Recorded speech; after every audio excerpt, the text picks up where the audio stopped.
Welcome to our session, and thank you to so many people for joining us today. For the next 90 minutes at Global Entrepreneurship Congress, our session will be focusing on creating a new generation of entrepreneurs. My name's Helen Osborne. I'm the Director of Strategy and Performance at Youth Business International. And in case there's anyone in the room who doesn't know YBI, we're a global network of independent, not-for-profit initiatives in 40 countries around the world that each support underserved young entrepreneurs to start and grow their own business. Apologies if there's feedback on the mic. But I'm delighted to be here with you today, in particular with such an interesting panel. And one of the first things I'll do is introduce the panelists for you. But just to say a little bit about the format for our 90 minutes. Once we've introduced the panelists, I will kick off with just about 10 minutes to introduce our topic. As I say, I work for Youth Business International. Youth is what we do. So we've got some pretty interesting views to share on what it takes to create the next generation of entrepreneurs. But we want to move quite quickly through the discussion with each of the panelists who have a range of perspectives to bring from different countries, from the UK, from the US, from India, and of course our home country here in Russia. But actually all of us want to get quickly to a Q&A with you guys, with the audience. So we're hoping to reserve a good sort of 15 minutes towards the end of our time together to take questions from all of you. So without further ado, let me introduce our panelists. And on my right is Mr. Doug Richard, who is himself a successful entrepreneur with over 25 years business experience. He is also from the UK, like me. I'm not sure if Dragon's Den has made its way to this country, but if it has, you might know him from some of those early series. But he comes today in particular as the founder of an organization called School for Startups, which he'll be able to tell you much more about. He's also done some incredibly useful work in our country for the government. There was the Richards Review for small business and the Richards Review for apprenticeships. And Doug is also an honorary recipient of the Queen's Award for Enterprise Promotion. So we're delighted to have you with us today, Doug. Next, in the middle there, we have Mr. Shahab Kaviani, who appropriately co-founded something called CoFoundersLab, which is based in the US. And he now serves as its chief executive officer. Prior to that, Shahab has some experience as executive in marketing, including at the National Education Association in the States. But his big startup experience came from founding something called HyperOffice. So he also has some frontline experience to share. Is it possible to stop the feedback on the mic or go closer? Is that better? Okay. It's my fault, not the mic. Don't blame your tool.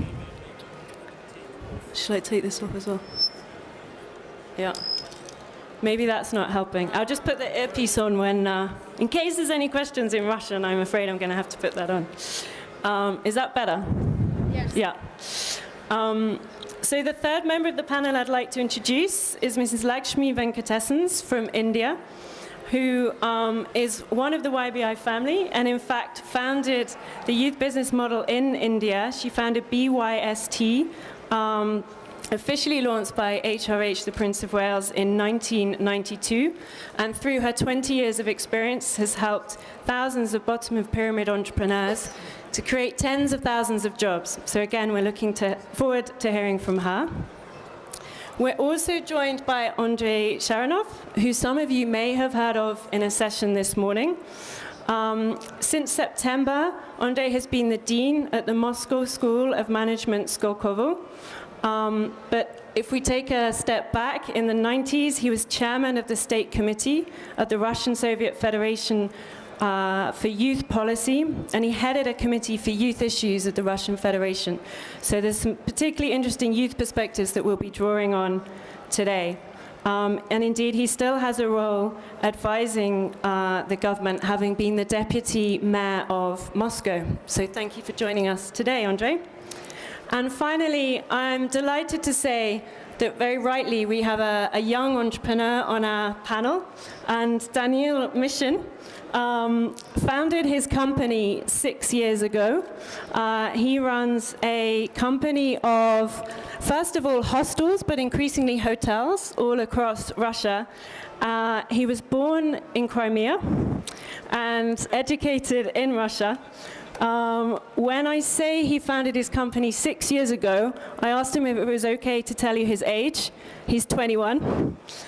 His company currently employs 100 people, and he's hoping to have hostels in all cities of Russia ready for the 2018 World Cup.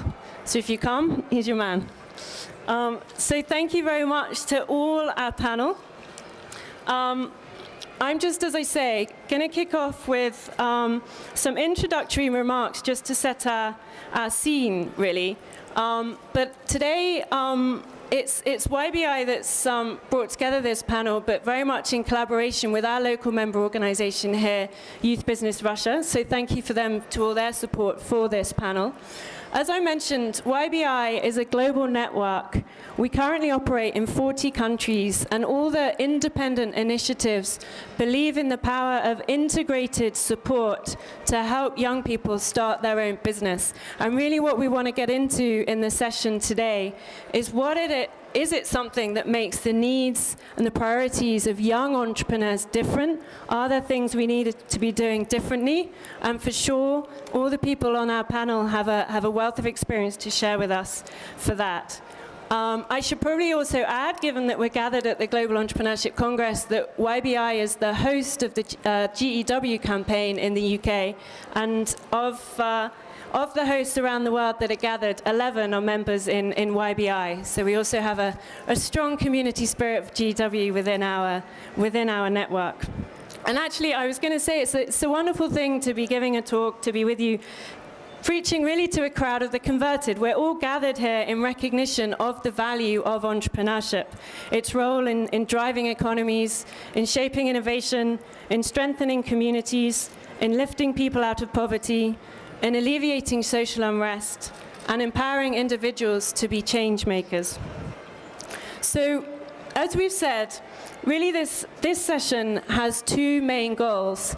First of all, we want to understand the youth factor.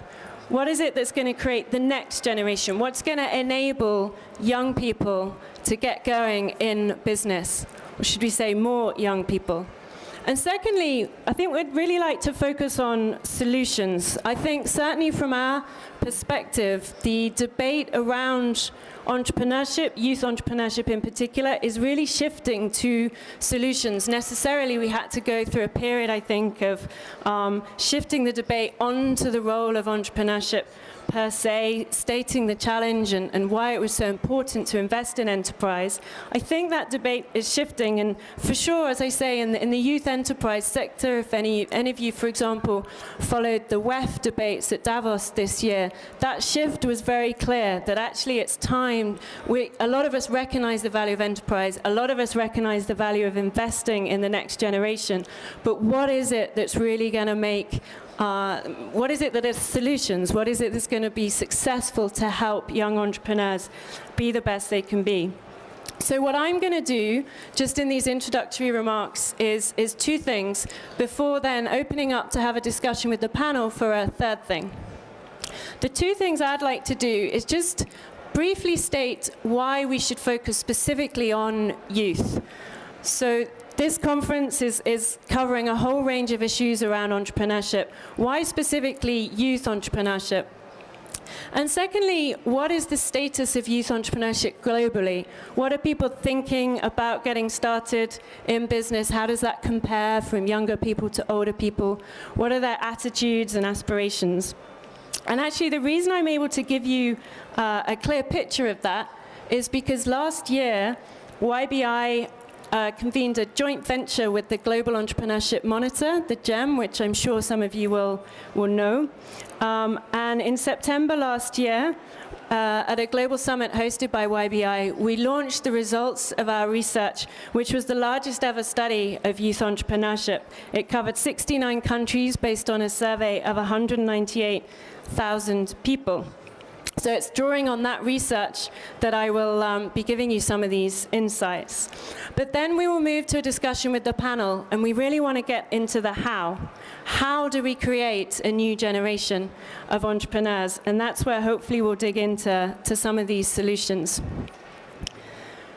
So why is it necessary to have a specific focus on youth?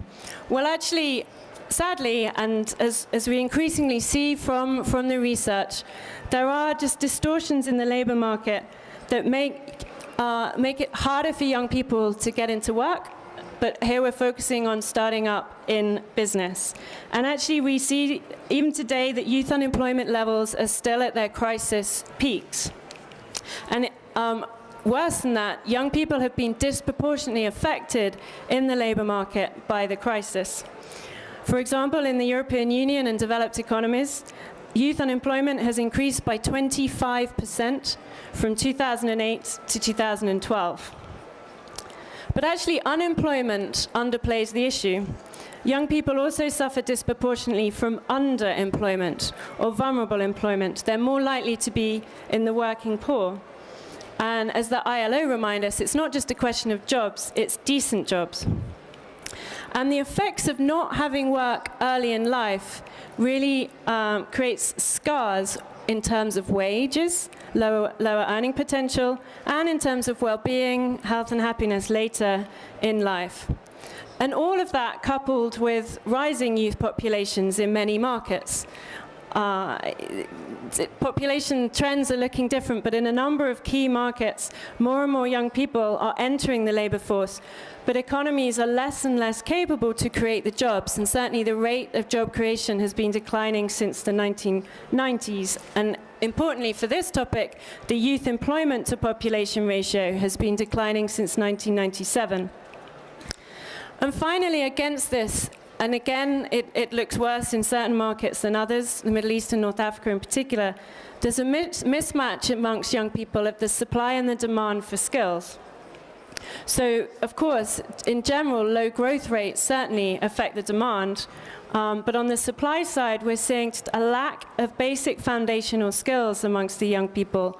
But in particular, and increasingly this is the focus, skill shortages in specific sectors. So the problem of undersupply in some sectors and oversupply in others. And then that is a particular issue in youth entrepreneurship initiatives, I should say, that are increasingly looking to focus on certain sectors with potential. So we may be able to get into some of those issues with the panel, she says, looking left and right. So as well as these distortions in the labor market, we also find from the research that there are greater constraints for young people to just getting started and growing successful businesses. I think one of the most quoted is the challenge of just accessing the capital that's required to start a business. Young people typically don't have the collateral. They have a riskier profile, if you like, for mainstream financiers to lend. So coupled with that skills issues we've discussed, there's definitely a challenge that might require a more specific approach. They also would typically report struggling to navigate the regulation, just what it takes to actually get that business started. So again, overcoming that lack of experience, perhaps having fewer connections, fewer networks, all these things combine to indicate the kind of coordinated and comprehensive support that young entrepreneurs need in particular. But before we move on to those solutions that we're so ready to discuss, as I say, let me just take a closer look at how young people around the world perceive and get involved in entrepreneurship, looking at this research we did with the GEM. And there's just, very briefly, I want to skip through 10 topics, just giving you a sort of taste of how young entrepreneurs are thinking and doing all around the world. And here we go. I have a copy of the report for anyone who's interested to read more than I can cover in just these few minutes. But the topics are there on the screen, as you see. And they cover, so that we want to look at the startup skills that young people have and their intentions to get going in business, the actual activity rates of young people in business, the extent to which they're growing businesses and creating jobs, how they perceive entrepreneurship and the opportunities. The topic of innovation is a very important one. What affects their motivations to get started? And then finishing with just a couple of facts about the customer base and financing. So what we want to do here is really try and understand any differences between how young people are thinking about entrepreneurship, how they're acting in entrepreneurship, and what that can tell us about how to support them most effectively. So first of all, on the first topic on startup skills and perceptions, actually it is the case that young people and adults in the research indicate equally that they have the skills and they perceive the opportunities to start a business. But they're weighted towards fact-driven economies. Particularly the perceptions are high among youth in countries badly affected by the economic crisis. But encouragingly, young people are the most positive in indicating an intention to start a business, 3 times more likely in Russia. It is the case, however, though, that when young people actually get going, they're starting up the businesses, but they're not present in the more established businesses.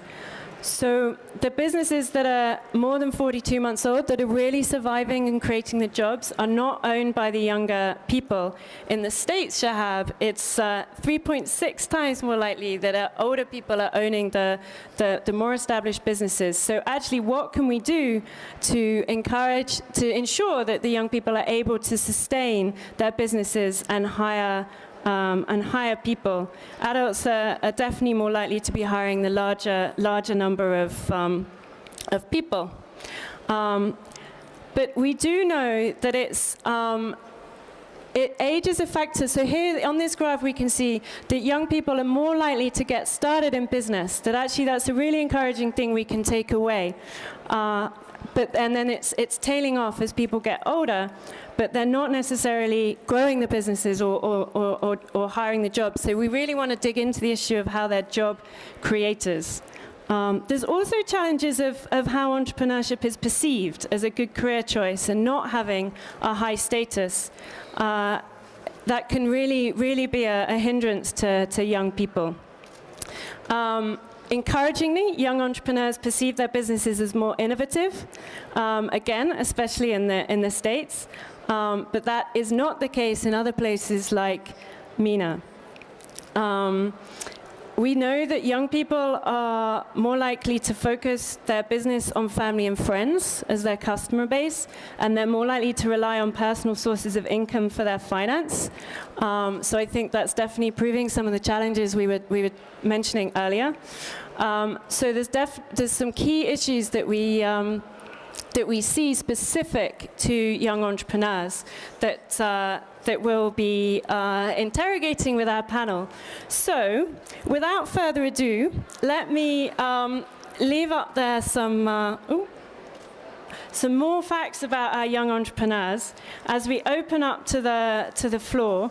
And it would be great if the panelists could just reflect on a little bit that we've heard here in terms of the constraints that young people face starting up in business, but their levels of motivation and innovation in particular, and how we can really ensure that these young entrepreneurs become the job creators of the future. And the first question I'm going to turn to Doug, if I may. And Doug, we saw in particular, just thinking about the UK, that the GEM research shows us that young people in the UK are actually some of the least likely to go on and use their entrepreneurial ambitions and set up a business. And in your experience, what are the critical success factors to enable young entrepreneurs in the UK to get started? And in particular, given your experience advising the UK government, can government programs make a difference? Okay. Good afternoon. Let's see if that helps. Yeah. Good afternoon. So you've actually asked 2 questions, so I'll try to break it into 2 parts. First, I think in the UK, but I think generally across developing and developed societies, you have to break out youth into those that are advantaged and those that are disadvantaged. Disadvantaged youth, as a rule, believe that they cannot be an entrepreneur, and advantaged youth believe they should not be an entrepreneur. And so you end up with two different causal issues here. If somebody comes from an impoverished background, there are issues of both aspiration and empowerment. The issue of aspiration is they don't look high enough. They don't see beyond their local circumstances because they don't have role models or people they can relate to who say they can look at and say, that could be me. In terms of empowerment, even if they do aspire, they do not see that as being something that they have the tools or the rights of access to, whether it's training or finance. The further challenge is that there are many programs that provide training, and there are some programs that provide finance, but there are very few that do both. And the problem is if you give finance to a young person to start a business without training, it's like giving a toddler a gun. Somebody's going to get hurt. If you give them training without finance, on the other hand, it's like saying, stand outside the store, look through the window at all the goodies inside, but it's not for you. So the two are inextricably intertwined. For advantaged youth, which also need to be paid attention to because the goal is to grow the economy, and youth unemployment is higher across all stages of society, they're told they shouldn't be entrepreneurs. They're tending to trend them towards university and professional careers where entrepreneurship is considered a second-class occupation. So you once again have an aspiration issue from different causal roots. So when we talk about the issues of how do we get youth into entrepreneurship, given the fact that most of them don't view themselves as not self-employed but not employed, is to first make them consider self-employment as a route to success, and then second, to combine programs up in a way that gives them a joined-up experience, which I suppose leads on to your second question, which is, what can governments do? So I run a social enterprise called the School for Startups, and part of our mission is to experiment with programs, to do what governments don't do, which is experiment, which is fine. Governments shouldn't experiment. They should take things that work and scale them up if at all possible. But therefore, there's a role for organizations to test things out and to see what works. And so over the last 6 years, and over having taught some 30,000 people, we've come to some rather stark conclusions. One, and this is true, by the way, for anybody, whether it's a youth or a more mature entrepreneur, but particularly the case with youth, that the first and critical ingredient is not just training, but rigorous and very methodical training. We have to teach people entrepreneurial skills, but more importantly, how to start a business. This is a different curricula than how to run a business. So an MBA program is not suitable for an entrepreneur. Almost every element of an MBA, from finance to marketing, is inappropriate material if you're starting a business. It's a different class of learning. And there's very little entrepreneurial curricula in this world. There's a great deal of business curricula. Second, it has to be methodical. We have to teach people tools on how to act, not why to act. We need to teach them how to do a plan, how to get started, how to arrange finance. These are how questions, and that's all that matters. One of the things that to my mind is unobvious is that when we started to teach people to desire to be an entrepreneur. What we found is that we taught them how to be entrepreneurs, they then desired to be entrepreneurs. Because the issue was not a question of aspiration, it was a question of empowerment. Meaning, if you show people that they can be an entrepreneur, then all of a sudden they start to desire to be an entrepreneur. If somebody comes to you and says, I want to start a small business, and you show them that it could be a big business, they frequently decide they want to start a big business. And so to my mind, one of the core learnings that we took from our own teaching was that you teach first. The second thing is that it has to be a seamless journey. That every person that you take on to help, whether it's through Youth Business International or through School for Startups or any other program, there has to be interventions of a specific type at a specific time. So beyond teaching, there has to be somebody who is, and I would use the word tutor or monitor rather than mentor, because mentor to me is some wise person going like this, whereas to me a tutor or a monitor is somebody who manages your progress and holds you to account. And says, you're not doing it. You need to do more. It is more of a question of measurement and accomplishment than it is support. Because people need to be held to account to know whether they're doing well or poorly. And finally, there has to be a seamless road to finance, and we'll come to it later, but I think that that has to do with social lending and what social lending can do to change the financing landscape. Doug, thank you very much. And I think when we hear from Andrei, I think there'll be a particular opportunity to think about the specific role of formal education in this. And I'm quite sure that Lakshmi might have something to say about mentoring. But just quickly, Doug, can I challenge you on one point? Because that's your comments are very interesting in terms of the power of teaching, actually, and tutoring in particular. But you just briefly mentioned the value of a role model for young people in particular. And in the research, we saw that actually for young entrepreneurs, for young people who are getting started in business, and Daniel, I'm sure, can reflect personally on this, that normally the role models are somebody known to them. That whether that's parents and families and friends.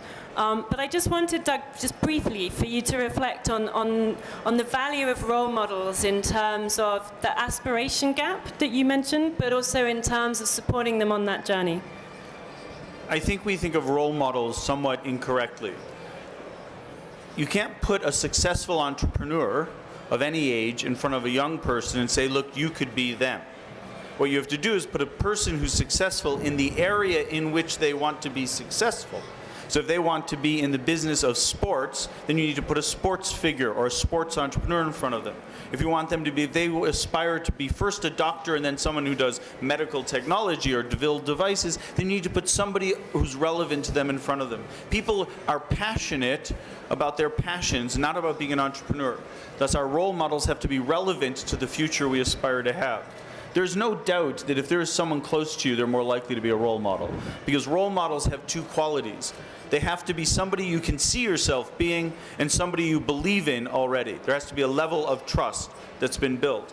If your father or mother is an entrepreneur, there's an inherent level of trust. If there's somebody you know in your local town or village or society, and therefore it's not a distant figure on TV or in the newspapers, there's an inherent level of trust. And so role models have to be relevant and close if they're effective.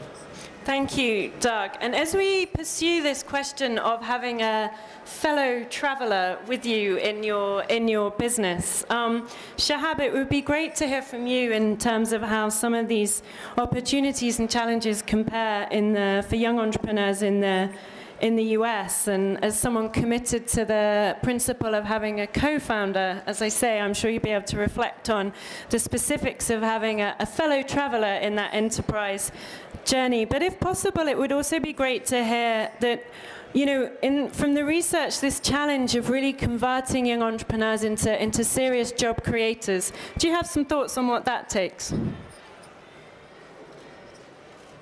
In the United States, we have approximately 54% of the millennials want to be in starting a new business, so that's pretty high. And so that, I think a lot of that is led by, they want to change the sort of society in the world as they see it. They see their problems and they want to get active in solving those problems. That motivates, that's the primary motivator. As Doug was saying, we have to, you know, it's not, people don't say they just want to start a company, they want to solve big problems. And one of the things I think that's unique in the United States, there's a few things. One is we have some programs that help the disadvantaged youth.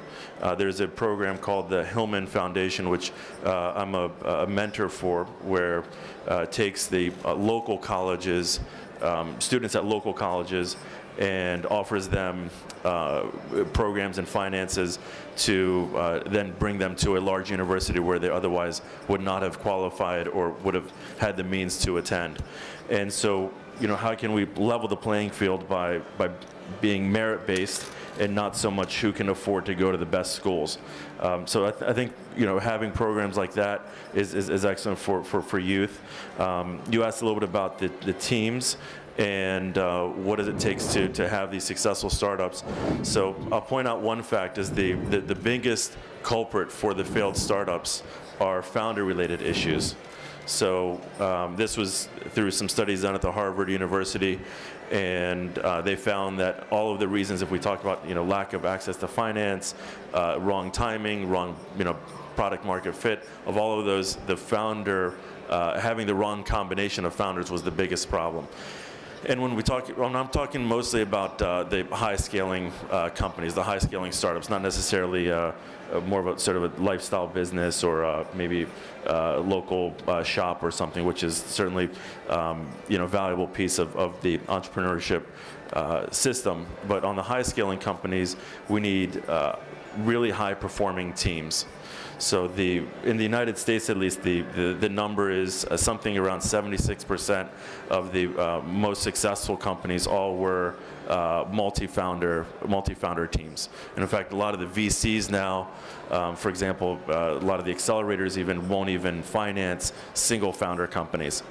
So why is that? What are the things that are at work there that make the multi-founding teams more successful? One reason is just the moral support. I mean, this is really tough. I mean, all the entrepreneurs that have been out there before, you know how hard it is to get up every day and you get beat up and kind of all bloody and you got to get up the next morning and do it all over again. So this is something I don't think is talked much about. There's depression and people feeling isolated when they go on this journey, and having somebody there with them is huge. And I've benefited from that in the last 2 startups that I've had. The next thing is the complementary skills that you bring with by having another co-founder. So I can't possibly be really good at fundraising and marketing and building the product. The trick is to find out what is their biggest strengths and their biggest weaknesses, and build a team around them. And I think particularly youth is even perhaps can accommodate a second or a third person easier than the more mature folks, because they're still in that formative stage. And they're also willing to adapt and to create those new skills. So you're not really, if you're 45, 50 years old, you've sort of created your expertise areas, where youth, I think, can really tap into what is their personality, their preferences, what are the things that they really, achieve or excel at, and then focus in on that and identify the weak spots that they are, the areas that they're weak, and find somebody that can complement them. And that means through skills, complementary skills. You also want to have in line a vision and a goal that's in line with their co-founding team. So there are things that need to be, in line and complementary and in common. And I would say goals and vision need to be very much in line, and the skills need to be very much complementary. Thank you very much, Shahab. There's definitely a theme emerging here, I think, that by nature, younger entrepreneurs that have been in the world for less time have fewer contacts, less experience, have just been to fewer training sessions by nature, and in some ways our support models need to compensate that, need to fast track that knowledge and those networks. Can I just check, by the way, can everybody hear us okay, as opposed to the music that's going on? Are all our mics at a good level? Are people at the back okay? Yeah. Okay, just raise your hand if there's ever a problem with the volume. And actually, Shahab, I just want to come back to you on this question of having a co-founder to really sort of compensate for some of the lack of experience, compensate for where some of the skills are missing, and how you think that specifically compares to having somebody like a tutor, or certainly from the YBI experience, we find mentoring to be a very successful support for young people, both in terms of getting to the point of being able to start a business, but also in those formative early years.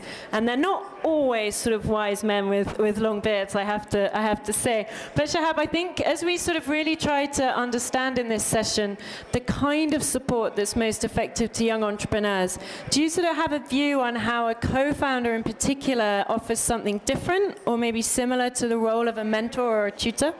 Yeah, so I kind of see it as three levels. You have a mentor, and the mentor is really answers to the individual entrepreneur. What's best for that entrepreneur? For example, a mentor may tell an entrepreneur, "Hey, you need to go and get more exercise, or maybe not be, working, 70 hours a week on this business." So it's really the health and the staying power of that individual. Whereas an advisor answers to the company and how the company is going to succeed. And I think I've certainly benefited from advisors who have introduced me to investors, they've introduced me to customers, business partners, and they have those networks where the entrepreneur may not have, particularly if they're a youth entrepreneur, they haven't been in the system long enough to have built those relationships. And I think advisors can be extremely helpful there. I would also echo Doug's earlier point, is that the advisor has to be in an industry and in solving that very specific problem. So what I've been very effective at being able to do is identify the advisors and what problem within the company they can solve, and then spoon feeding them those specific problems, and not getting them sort of involved at a very general level, because they can't be as effective that way. So now bringing it down to co-founders, the co-founder is very much at the operational level. So the co-founder is rolling up their sleeve and doing the day-to-day work. And now that co-founder may have access to new networks of investors and partners and customers, which now you're doubling, or if you're doing a third co-founder, tripling the network that you can access. So that's the big value there. But it's also they're also there to be a sounding board to balance your thinking and your logic, and be able to have a healthy debate. And I would also caution against having a false harmony when you have co-founders, and being able to be level-headed about debating and having all the information that you can have to make those informed decisions. And I think the co-founder has access to that information, where the advisor is bringing a perspective from their previous work, but they're not looking at it outwards from inside the company. So you need somebody who's there every day, Monday morning, thinking about the problems of the company, and has the experience and history to be able to inform those decisions. It's very good. Thank you very much, Shahab. And if we take some of those lessons to another side of the world, to India, and Lakshmi, as I mentioned, you have particular expertise in mentoring, so you may well want to comment on some of these points. But actually, just taking a step back, you are in a country where the pace of change is fast, and elections are just around the corner. It looks set to continue. So organizations like yours, like BYST, what are you learning about how young entrepreneurs, this next generation of entrepreneurs, can really contribute to growth in a country like India? And in particular, again, given the experience of BYST, the role that government can play in that. What can government do? That's a very big question. And I think actually this conference is an extremely good example. I'm quite impressed with this huge gathering, all private sector driven, and yet the government has given the infrastructure and the support. So perhaps it's not a question of what government can do or what private sector can do, but perhaps it's more a question of what we can all do together. I mean, next month in India, close to 379 million young people under the age of 35, that's almost 2.5 times the population of Russia, are going to be voting. And if you ask these young people, what really are they looking for? They're asking the government 3 things: jobs, jobs, and more jobs. So the real question then becomes, what is the government to do? And one of the things that Doug had touched upon earlier is this question of aspiration and so on and so forth. Doug, in places like India, you'll find that's very interesting that TV has kind of equalized some of these things. So it used to be, even today, 94% of the job creation in India is in the informal sector and is with small businesses. But these small businesses once upon a time said, if I put a roof over my head, if I had food on the table, then I'm okay, you know. But today, They're looking at TV and said, no, no, no, I want that iPad, I want that iPhone. I'm looking for the latest mobile. Even in the most remote villages, because of TV, all of a sudden their aspirations, their ideas have become very big. And people like Sharad, Helen, if you remember, just a few months back, he stepped out of a rural town for the first time in his life onto a plane, came to London and St. James Palace, no less, and won the international award for the Entrepreneur of the Year. Now, Sharad's vision is to become a global business. Just that one exposure, and all of a sudden he's not thinking local, he's thinking global. Now, what do people like Sharad want from the government? Actually, if you look at the IT industry in India, it's at a different level. If you ask the IT industry, what did the government do for you? They said they did something fantastic. They stepped out of the way. So, in a way, you find that at one level, government can just step back. But if you ask people like Sharad, who are at the bottom end, I mean, he literally comes from a nomadic tribe. Out of 10 million people, he's only the third entrepreneur. He started a business and has grown it in less than 2.5 years to a multi-million-dollar business with a lot of young people. And these young people are not going to sit back and say, okay, the government can step back. They want something active. What is that something active? Now, for the past 50, 60 years in India, if you ask the government, they've come up with their own schemes. It's like an alphabet soup. PMEGP, RGUMY, ABCD. After a point, there are so many of these schemes, you know. So the real question is, are they being effective? And then if you ask from the lending perspective, which is again, in India, 70% of our banks are public sector banks, which means they are primarily owned by the government. And they too have a whole lot of quotas and targets and so on. Are they also able to deliver at that grassroots level? If you look at the actual size of course, the Indian population, what they've done, definitely they are needed. But have they been effective? One thing is, are they doing something? Another thing is, are they doing it effectively? And that's where BYST program, one of the YBI programs for young people, has sort of tried to create a new path. And we said, look, on our own, we are a private sector organization, but to all said and done, we can do a lot of things effectively, but we need scale. And if you look at the government, they may have scale, they can get in anywhere and everywhere, including the banks, but they can't necessarily be as effective. So why don't we all join hands together? So one of the first public-private partnerships that we have formed in the northeast of India, which is one of the hardest states. It is a place where, apart from the programs that we run in the rest of the country, here we said, why don't we try something new? And the government really was at its wit's end because so many of its people were either going into insurgency or were migrating, so they had a very immediate problem. And so they said, okay, we'll partner. And when we started this partnership about 1.5 years ago, most people said, oh, it's one of the most difficult states, entrepreneurship doesn't exist, there is a whole lot of, they're mostly in the agriculture, even industry doesn't exist, leave alone small business, entrepreneurship and innovation. So don't expect the kind of results that you're getting in the rest of India is what we want. So we went in there with all these precautions in mind.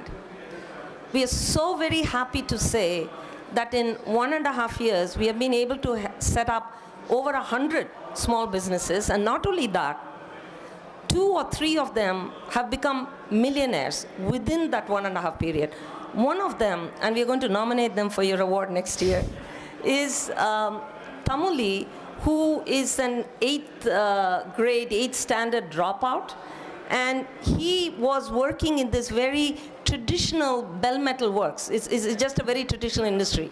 It's considered a dying industry. But this guy has made his first million. He has employed over 115 people in this last 1.5 years. And he has got now export markets in Bhutan and in Nepal and Bangladesh. Now, why why did this happen? Well, I think mainly because we in BYST did all the things that the speakers before said. We train, we mentor, and we counsel them. We do all of the things that the young people need on a more one-to-one basis, including peer mentoring and so on. What did the government do? They did what we could not have done. They gave us access, infrastructure-wise. We talked to them about the regulations. And in that state, in the Northeast, they didn't even realize how long it was taking for each and every one of those permits and so on and so forth. So we talked to them and we said, unless you do something about it, it's not going to happen. So even though it's on a case-by-case basis and they have not made sweeping reforms as we would have liked them to, at least it's a great beginning. What did the banks do? When the banks have targets, they have to reach out to these northeastern parts as in the rest of India. But they were afraid because their non-performing assets or their recovery was very low. So the government was saying, okay, we will back it up with some operational funds and with support. We came in there and we said we'll provide all of the services that we were talking about earlier, and then the banks were willing to lend. So on the whole, you could suddenly see areas which you don't think is going to work, works. So I think the role of the government is let's all get together and let's do things together. Frankly, it's so much more powerful than each one of us working in silos. Thank you very much, Lakshmi. I very much agree, and I hope this question of public-private partnerships can perhaps be explored later, in particular around the question of unlocking capital. I'm sure our panelists would all have useful experiences to share. And on that note, Andrei, we've heard a lot about how actually perceptions and aspirations make such a difference to young people getting started. I was mentioning something about what the research tells us there, but a number of the panelists have brought that up, and it would be very interesting to hear your perspectives from Russia. But again, given the breadth of your experience in government roles, just from the Russian experience, how can government at national and local levels ensure that youth enterprises are contributing to economic development? And then, given your recent appointment as Dean at the Moscow School of Management, what is the role of education? I was very interested to hear from Doug about the focus on tutoring, on really sort of teaching about entrepreneurship. There is, of course, that infamous school of thought that entrepreneurship can't be taught. So it'd be very interesting to hear from you, your perspectives on the role of education as well. Thank you, Helen. First of all, I guess this conclusion from your survey about big differences in intentions of young generation and elder generations in Russia demonstrate that our new generation is more open and more international and is more similar to the rest, let's say, rest of the world in terms of readiness and interest to go into business comparatively with the elder generation in Russia. As far as your question regarding the role of education, I will try to formulate maybe some provocative thought that the entrepreneurship as a type of activity, as a type of living style, is not a matter of education. It's not. I guess it's the entrepreneurship as a style of living is a part of your intention and readiness to go into some risky enterprise with your own money, to engage yourself, your friends, and some employees into something new. And it's not a matter of education. Afterwards, the education is a tool for your capabilities, but not as a kick-off point to be an entrepreneur yourself.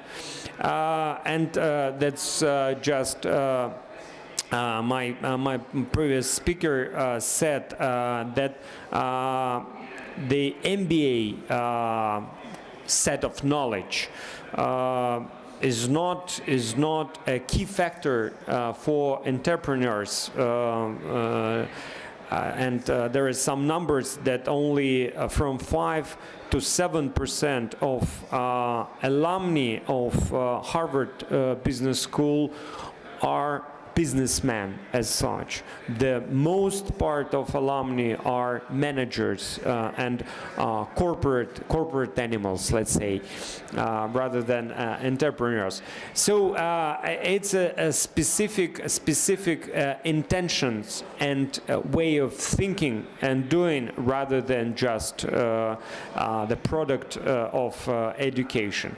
And in our school, we have in SKOLKOVO, Moscow School of Management, we have two different types of programs. Not only two, but two different types. Let's say one of typical MBA, and another one is a so-called Startup Academy. It's a 10 weeks program, particularly for those who would like to kick off their own business. By the way, there are two different categories of people coming to this program. One with idea or with a small business existing, let's say, and another one without idea, but with an intention just to understand this world and to test themselves. Is it their way of doing and living or not? Is it necessary and reasonably for them to switch on to entrepreneurial activity or to stay in the corporate world?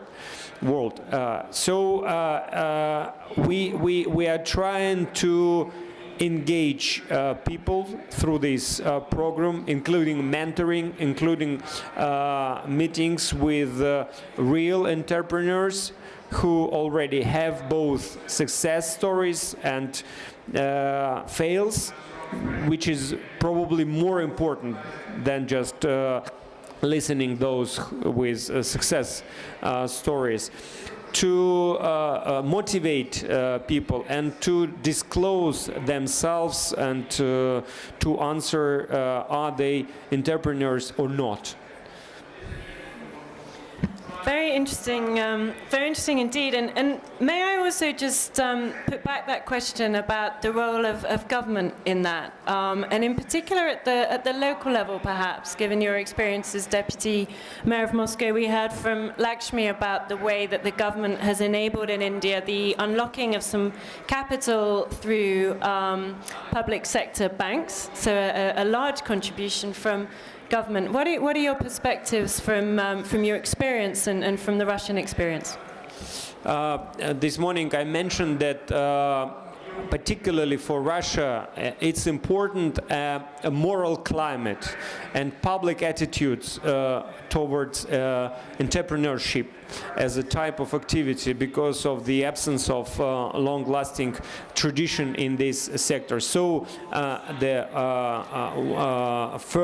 probably the first task for the government is to promote this type of activity and people who are ready to deal with this type of activity. So let's say it's a soft infrastructure and soft environment. And hard infrastructure is quite typical. It's a business incubator, it's some measures for crediting, to minimize or to decrease the risk for banks who are ready to lend these persons, these entrepreneurs, start-uppers. It's co-working centers, which is very, very effective because it's not expensive, and it creates an environment, friendly environment for beginners, just to sit together, to think together, to get some support, legal support, accounting support, almost for free, and to get some knowledge, to avoid some initial mistakes which are very typical, and to try to start or to try to fail, which is very, very important. Absolutely, thank you. And I think some very practical insights there. So I think we're almost ready to hear from our young entrepreneur, Daniil. But before we do, after that, we'll be taking questions from the audience. So please have your questions ready. I'm sure you have a lot to ask. I certainly do, but I'm going to stop asking the questions and hand over to you. There's a couple of people with the mics, so you should be able to ask the question you would like. And indeed, please feel comfortable, if relevant, to ask your question in Russian, because as you could tell from all that feedback at the beginning, we do have our earpieces. So get your questions ready. But first of all, Daniil, I'd be so interested to hear just what you think about us talking about you, frankly, and about these young entrepreneurs, and just what you've heard from the panelists. I mean, I think you must have been about 15 when you were getting going, so something was happening right in terms of your experiences and the events. But just what was the kind of magic thing that got you started, that gave you that confidence to get going? You might be happy to share with us some of the things you found most challenging. Andrei was just saying there the importance of learning from failures, and if that's been a part of your journey.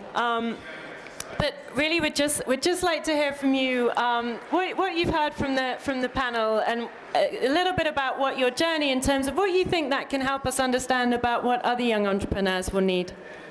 Thank you, Helen. So I was actually 11 when I got started, and 11. 11, yeah. It was my grandmom's apartment, which I turned into a hostel, and it was a complete nightmare, but it was a lot of fun. To get started with the question, what was the motivation? The first motivation, and the frank answer to that question, would be the money. You know, I'm coming from an average family with average parents, and I really wanted a scooter. So, you know, I started to do my business just to get some money for the scooter. And then, you know, when I got the scooter, I thought I want a motorbike. So, I developed my business to buy a motorbike. But at some point, when, you know, most of the, like, the Maslow pyramid, the lowest part, when that was covered, you start seeing some global effect from doing business. And to be quite honest, I agree with all the speakers, you know, saying what are the ways to support young entrepreneurs, and what are the ways to light them up, and, you know, to give them the possibility to develop their own business. And I personally believe that one of the most effective ways to light up entrepreneurs is create a hero for them. Look at the football players. Look at the young boys playing football. All right, it's a fun game. But the second, you know, motivation for them to play football is, you know, because they see Cristiano Ronaldo driving Ferraris and, you know, living on the villas, you know, hanging out with, you know, fun people. They see like a hero that, you know, they want to be like. And it's the same thing with entrepreneurs. If you show examples of successful entrepreneurs, 25, 30 years old, you know, living a, you know, beautiful life with, you know, beautiful not only financially, not from the material side, but, you know, in all ways, being respected, being, you know, offered to speak at big conferences. If you show that example, a lot of young people will get light up. That's what I think.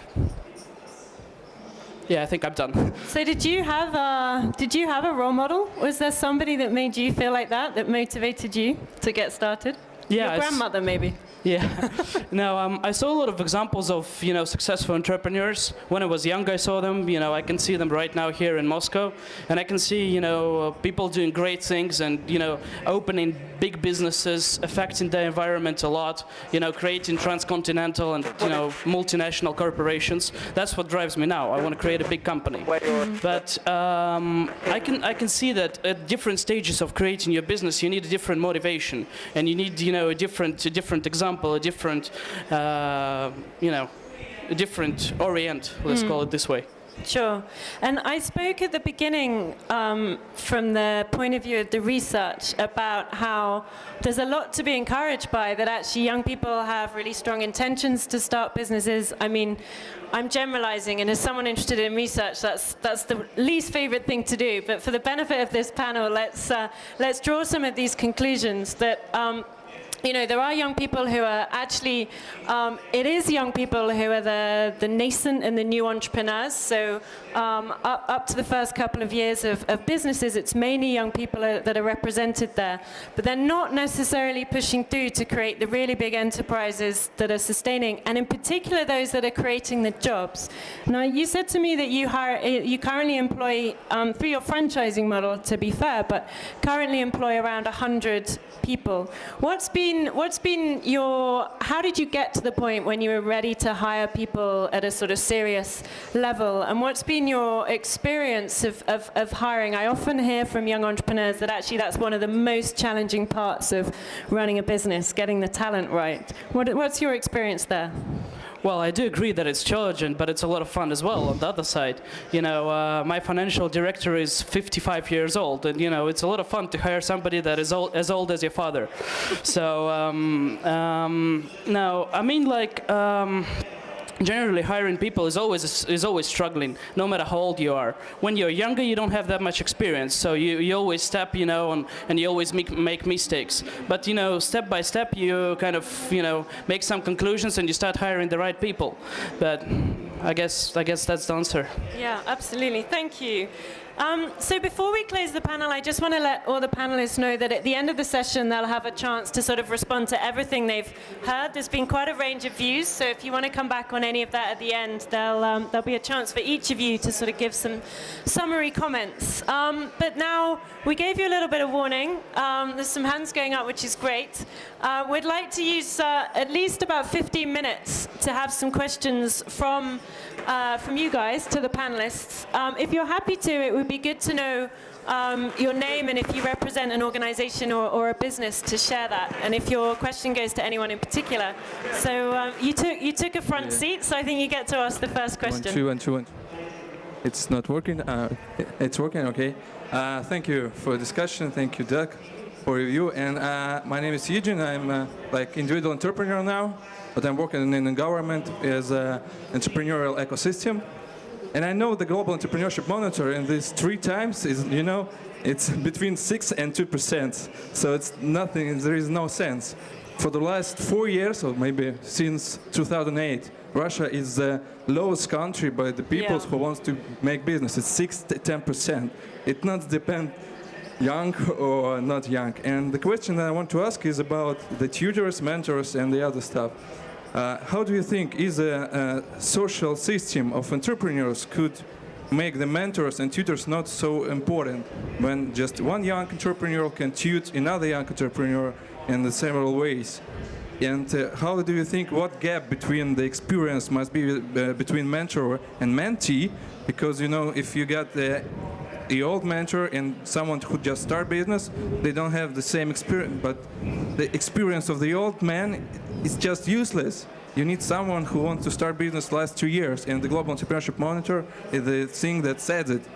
So how do you think about the tutors, mentors, and the social system? Sure. Thank you very much for the question. I'm just going to flick, actually, to put the names of the panelists up on the screen, so in case you want to ask a question to a specific panelist. We'll take that question, but I'm seeing a couple more hands, so perhaps after this we'll take more than one question and try and group them. But your points are very well taken that, of course, overall, Russia does score quite low in terms of overall entrepreneurial activity rates, and clearly that's something you're working hard to fix. What that statistic was about was the difference between young and older, young and adults, which is 3 times more likely. But the question hits the sweet spot of what a number of our panelists have been talking about. Perhaps, I think, Doug, you would certainly want to add some comments there. Do any of the other speakers want to speak on that, Shahab, as well? Lakshmi, do you want to take that one? Maybe you 3. Just add some comments there, and then we'll make room for some more questions. So the question was about the sort of, how do you get that sort of perfect relationship between the mentor and the mentee, and what's the role of that in the ecosystem for entrepreneurship? Actually, I think what Eugene was...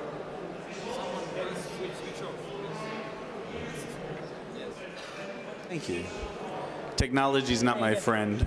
I think what Eugene was actually asking was, in a country where there is an absence of older mentors and tutors, can people who are the same age effectively mentor each other?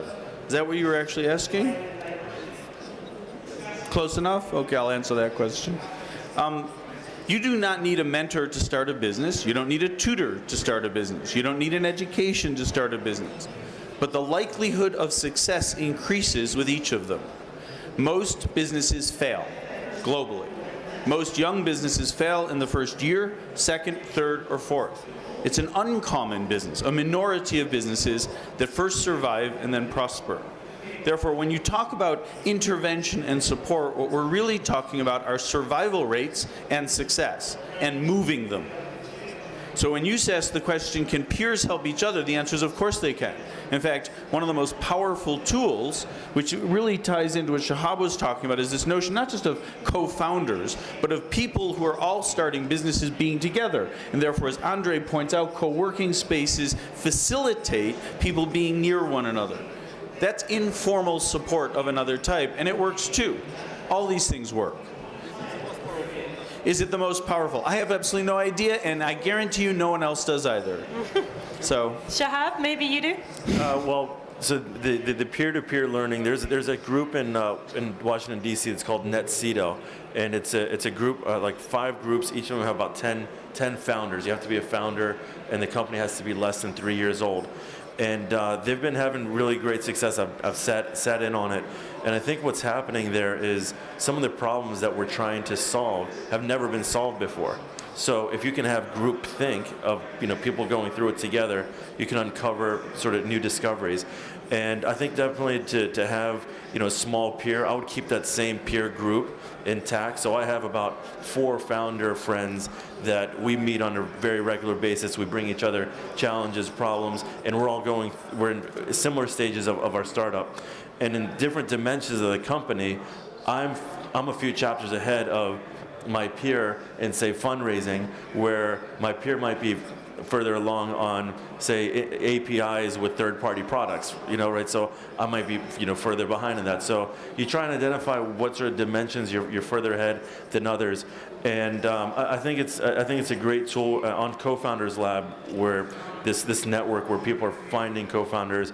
One of the byproducts, if you're not lucky enough to find the right person, I hear people coming and say, hey, you know what, I didn't end up going into business with this person, but they've now become my peer and a sounding board to bounce things off of. And I think whether that happens through an online community or some of these physical spaces as a co-working spaces you had talked about, I think that's a great group too. And not only the tactical information, but also the moral support. Yeah. And finally, Lakshmi, would you like to comment? I think I'd like to sort of take that very good question and broaden it a bit and talk about mentor-mentee matching. Actually, there's a lot of different things that goes towards matching a mentor and a mentee.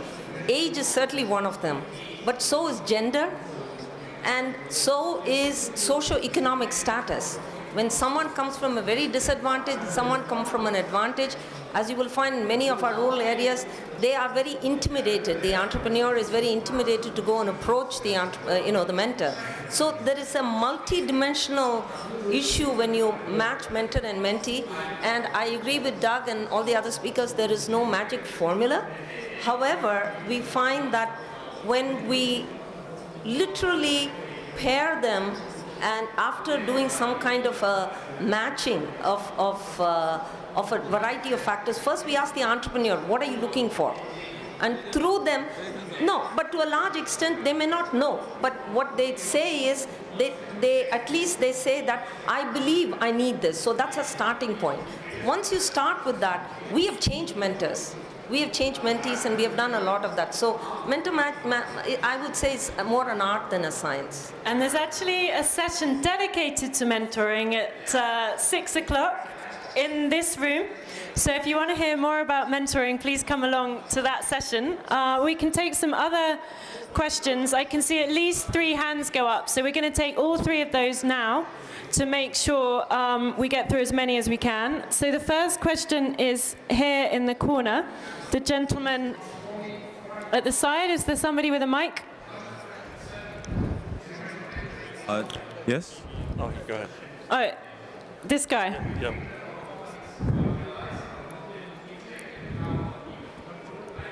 I'm just curious, is it a case that you will discourage any business idea? In other words, is the success of a business hinging on the idea itself, the way it is managed, a combination of the two, or are there other factors that you might want to share with us? Okay, thank you very much. So the first question, I'm just going to make it sure that it's linked specifically to young entrepreneurs, but to our panelists, is it the idea of a business that ensures its success? Is it the way it's managed?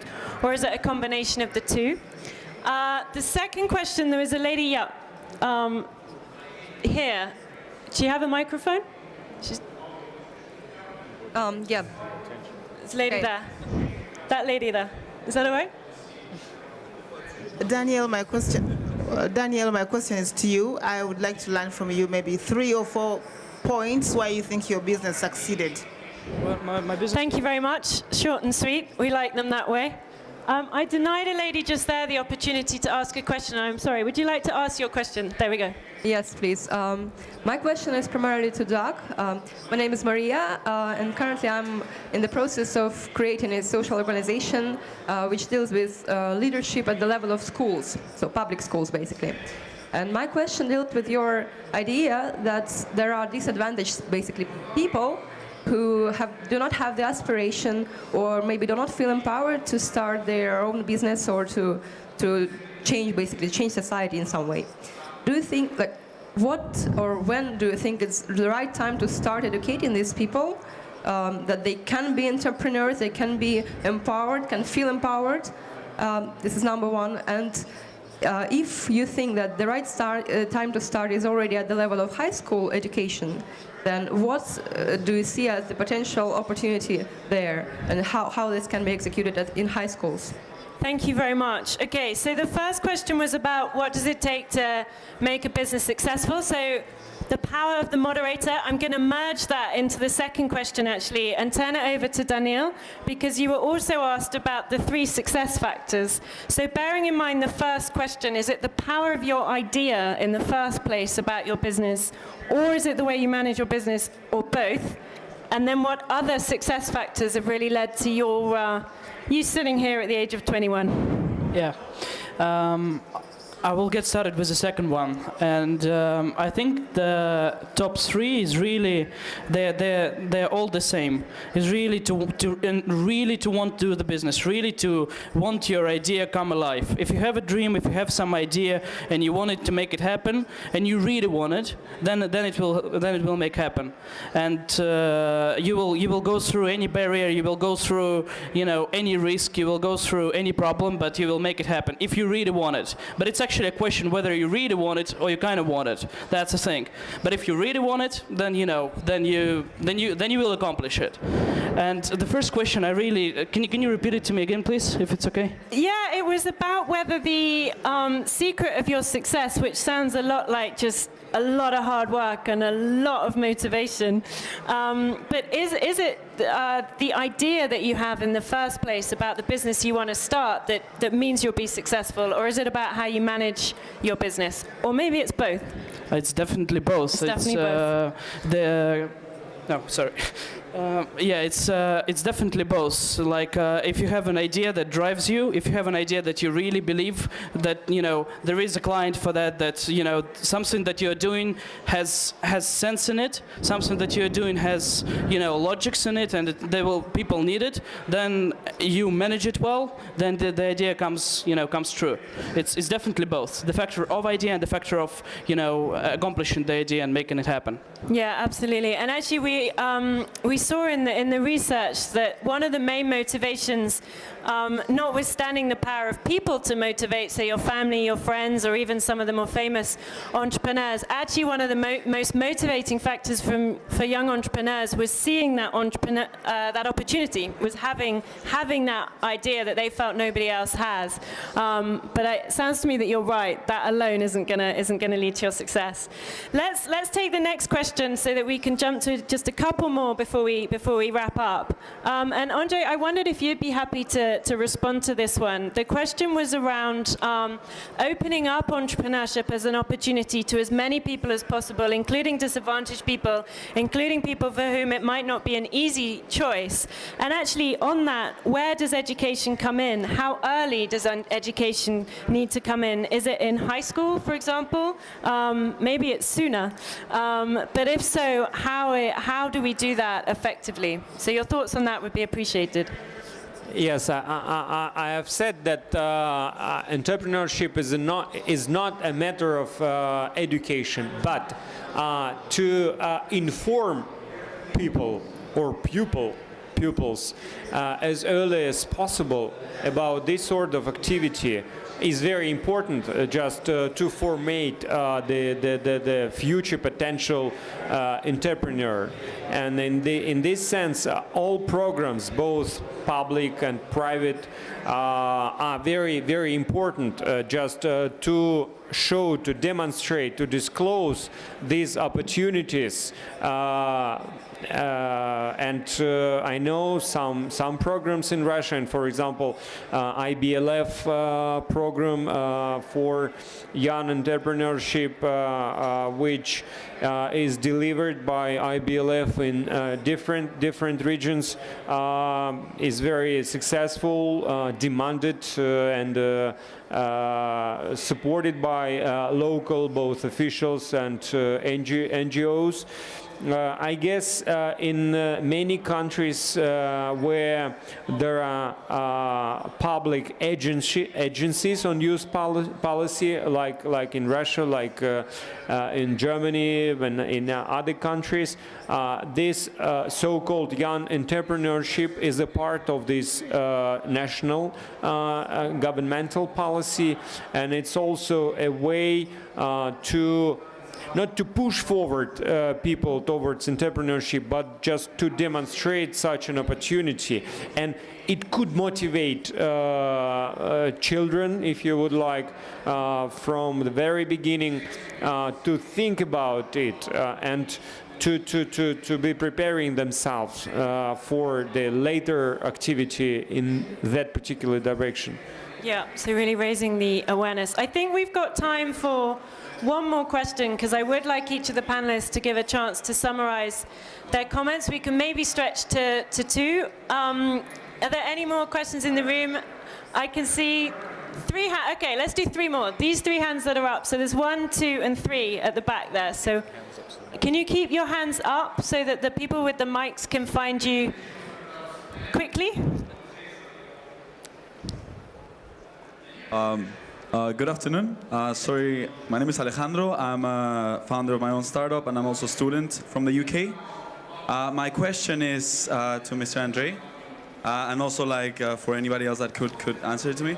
As a young entrepreneur, I think that the most useful things are things like, for example, events like startup weekends, or like the startup buzz that is going on in the US, or like accelerators like Entrepreneur First in the UK. So I really want to know, from a university perspective and in the country, what are the initiatives in Moscow, not only to teach entrepreneurship, but to encourage the average youth people to, instead of going clubbing in the weekend, they can go and actually create a startup in the weekend? Or you could do both. Or do both. Thank you very much for your question. Do you mind if we take the other questions just in the interest of time to see if there's an overlap? But Andrei, it's well noted. Thank you. There we go. Perfect. Well done. Да, всем здравствуйте. Good afternoon. Good afternoon. I am Andrei, and I am pleased to see everybody here, and I should like to thank you for your replies and for your introduction speeches. I am an entrepreneur, and I'm an advertising business. I have a question. They know that every entrepreneur has specific skills and qualities which helped him to achieve his results. But what are the skills of a young entrepreneur in order to achieve maximum results? Like just in a list, 5 or 6 skills. Thank you very much. The last question, the lady at the back.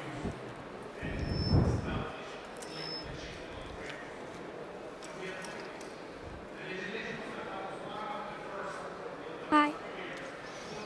I'm Tara. I'm a high school entrepreneur running an education startup. And this is more for Daniel, I guess. When you're a young entrepreneur, how do you know that you really, really want it or kind of want it, or whether the really, really wanting it is a fad? And if so, how do you stay motivated? Thank you very much. That sounds like a nice note for us to end on. So the first question was building particularly on the university perspective. What are the programs that work basically for motivating the student population to take entrepreneurship seriously and even build it into their weekends? So Andrei, perhaps you could take that, but then Shahab and Doug, you might like to build on that, but then cover the second question, which was really trying to understand from us, not necessarily the behaviors of an entrepreneur, but what are the skills that a young entrepreneur needs in particular. And then the final question goes to Daniel, which is, that's great, you need to be super motivated. How do I maintain that?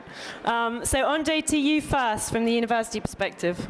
Thank you for your question. If you're asking about the Russian practice, I can mention that we have plenty, maybe not plenty, but nevertheless many events which support startup activities and startuppers themselves. Like, just let me tell about 2. It's a so-called Russian startup tour, which moved from city to city, and startuppers from this city have an opportunity to demonstrate their ideas and companies or just initial ideas for venture investors to be supported or to be rejected. Another type of event, or another particular event, is a startup village, similar on ideas regarding the first one, and we have some other events, and probably if you would like, maybe some Russian colleagues from this hall can add particular events, and it's open. It's not only for Russian startups, and there are some interesting grants for winners of this competition, which helps to kick off businesses or to demonstrate this particular startup for a broader auditorium of potential investors, depending on the phase, seed phase, startup, or growing phase. So I guess it's very important engine for startuppers to grow up and to demonstrate themselves to the venture community. Andrei, thank you. And Doug, I'm sure there's a reason you called your organization School for Startups, and there's been a lot of discussion about this role of education, so you might want to sort of reflect on that. But if you may, just that specific question we had about the skills, specific skills that you think a young entrepreneur needs. Sure. I think that the two are interrelated, and with the greatest respect to Andrei, he said he was being provocative, and he was successful. I actually disagree. I think that entrepreneurship can clearly be taught. But I think that the confusion lies in what the word means. To some people, entrepreneurship means how to start a business. For others, it means being risk-taking, resilient, and passionate. One is the qualities of a person, the other are the learned knowledge and skills that you need to do something quite practical. I don't debate with anybody that it is very difficult to teach resilience and confidence, but I actually don't think it's impossible. And I in fact think that the route to it is indirect. It's been my experience that if you teach people to be competent, they become more confident. And therefore, if we want people to have the confidence and to take risks, we don't do it by exhorting them to take risks, we teach them how to diminish risk. If we teach them to diminish risk, then the risks are lessened and they're more likely to take risks. Thus, once again, competence trumps everything else. Thus, teaching how puts people in a position to want and desire to start their own businesses. And therefore, with all respect, I actually think he said that just to piss me off, which he did. So well done. But I do think that there's a profound point here. And that is that there are enabling mechanisms to not just decide whether an idea is good or bad, but to make an idea from bad to good.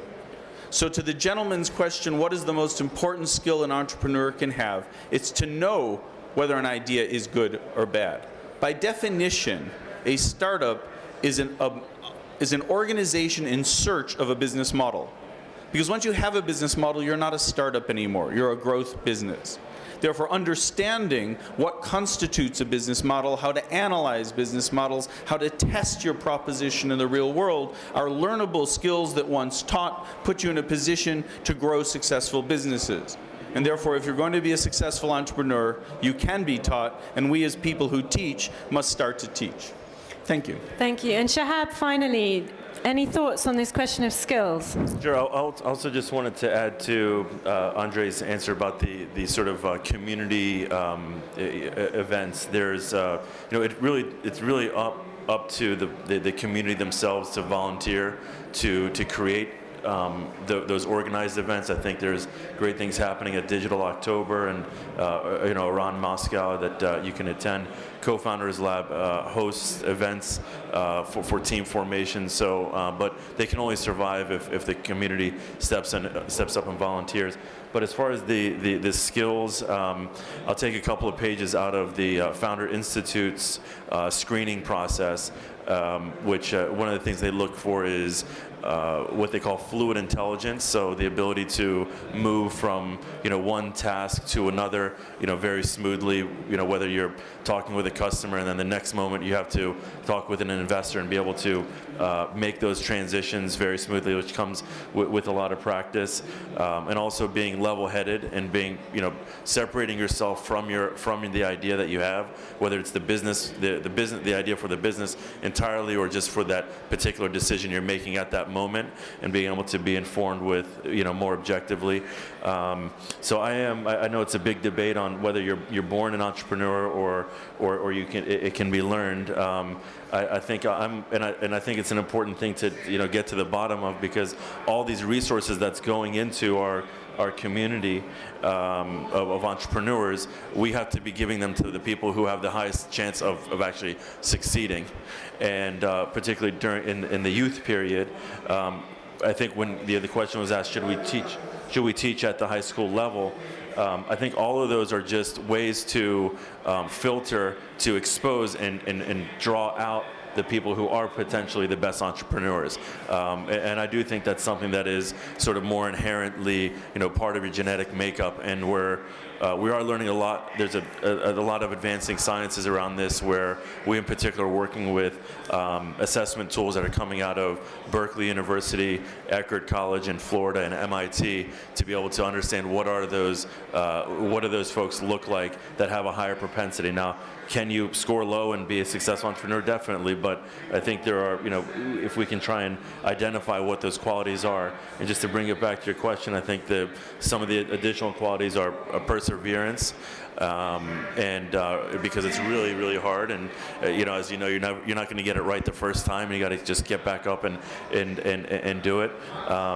And patience and resourcefulness. I mean, being really, really resourceful with the little bit that you have. I mean, both my startups, I feel like I was, squeezing, blood out of a stone. I mean, it's really, really tough to get that thing off the ground with, the least amount of energy, which is sort of what you have as a startup.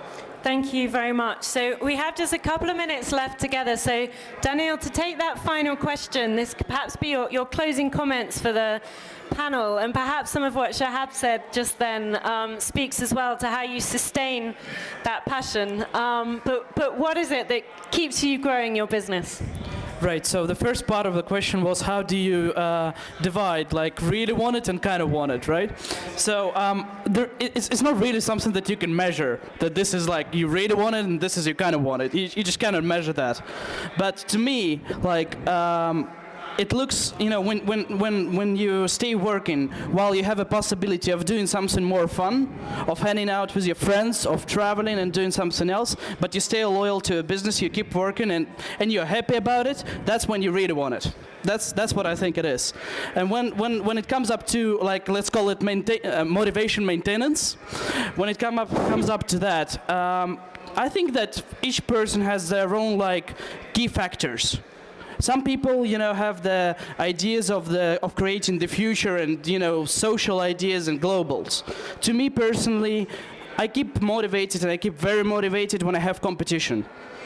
To me personally, it's that. When I have a good competitor who does something better than me, that's the moment when I'm active. When I don't have competitor, that's the moment when I'm not active. Sounds like good advice to me. So before we close, each of the panelists in this age of tweeting, you have 10 seconds to give advice to the next generation of entrepreneurs. So I'm putting you on the spot here, but as we close down this session, what would be the advice you give to the aspiring generation of entrepreneurs? And Doug, you've been suitably provoked. May I start with you? Sure. Ignore what they say that an entrepreneur is born.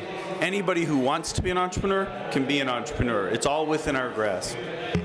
Excellent. Lakshmi. There are no bad ideas. Every idea you have is good. Don't let anyone tell you otherwise. Just go for it. Excellent. Andrei? I guess it's very important to understand that the failure is a part of the business process. It's not a disaster. It's just a step towards the success. Yeah. Shahab? Work on something meaningful, not the sexiest, you know, iPhone app. Do something that solves a big problem in the world. And when you do succeed, give back to the next group of entrepreneurs, whether it's with all the money that you made and investing that back in the system, or your time and mentorship. It's the reason why Silicon Valley is because the people who exit recycle the resources, whether it's cash and knowledge, back into the system. So in Moscow, you have to do that in any other city that's here. And Daniel, I said they were your closing comments, but I can't resist just asking you for your final advice for the next generation. When we are young, we can take the risk because we have nothing to lose. And this is what really, this can be, you know, good motivation. Yeah, nothing to lose and a lot to gain. Well, I think we've covered a lot of ground together in our 90 minutes in terms of creating a new generation of entrepreneurs. We've looked at closing that aspiration gap and opening up the opportunities of entrepreneurship for as many young people as possible. We've looked at what it takes to build sustainable businesses that can grow, sticking at it, creating jobs. We've looked at what it takes beyond money. We've had quite a lot of debate, even provocation around that in terms of the role of mentoring, coaching, tutoring, the skills, the peer groups, etc. We've looked at the role of government, both in promoting entrepreneurship, but directly supporting it as well in terms of enabling access to finance. And we've looked specifically at the role of education. I'm quite sure this debate won't end here, but thank you very much for joining us today. And in particular, please join me in thanking all the panelists. Thank you.